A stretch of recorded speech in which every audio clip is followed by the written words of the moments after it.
In the remote village of Banawao, nestled among the rolling hills of northern Luzon, the air often buzzed with whispers. These whispers were about Miguel, a 16-year-old boy who lived at the edge of the village. The townsfolk believed he carried a curse, a legacy of his parents, whom they suspected of witchcraft. Miguel's parents had always been kind, yet their mysterious ways, love for herbal remedies, and reclusive nature fueled the villagers' superstitions. When a strange illness struck the village years ago, claiming several lives, the villagers blamed Miguel's parents. Despite their pleas of innocence, the shadow of suspicion never lifted. When his parents passed away suddenly, Miguel found himself utterly alone. No one came to offer condolences or lend a helping hand.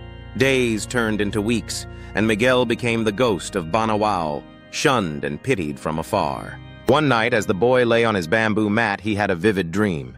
In it, a dark storm, fiercer than any he had ever seen, descended upon Banawao, ripping trees from the ground and swallowing homes in torrents of rain.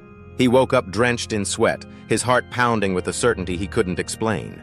"It's coming," Miguel whispered to himself. The next morning, Miguel went to the village square, a rare and bold move. He stood under the ancient acacia tree and called out, "A typhoon is coming! You must prepare!" The villagers paused, some clutching baskets of rice, others with fishing nets in hand. Then came the laughter and scorn. "What does the witch's son know?" sneered an old man. "Leave us in peace, Miguel," said another, waving him off like a bothersome fly. Frustrated but undeterred, Miguel resolved to act. If the villagers wouldn't listen, he would save them on his own. Miguel began by reinforcing his own hut, tying down the roof with thick abaca ropes and sealing the windows with wooden shutters. He gathered bamboo, nipa leaves, and sturdy vines from the forest and set to work fortifying the nearby schoolhouse and the village granary. The children watched him curiously, their parents warning them to stay away. But Miguel's determination sparked something in them. Quietly, they began helping, passing him tools, holding beams in place. By the end of the day, even a few adults had joined, albeit reluctantly. 3 days later, the typhoon struck. The sky turned an ominous shade of gray, and the winds howled like 1,000 angry spirits. Torrential rain battered the village, and the river swelled, threatening to engulf everything in its path. The villagers huddled in their homes, terrified as trees toppled and roofs were torn away. But those who sought shelter in the schoolhouse and granary found safety, thanks to Miguel's efforts.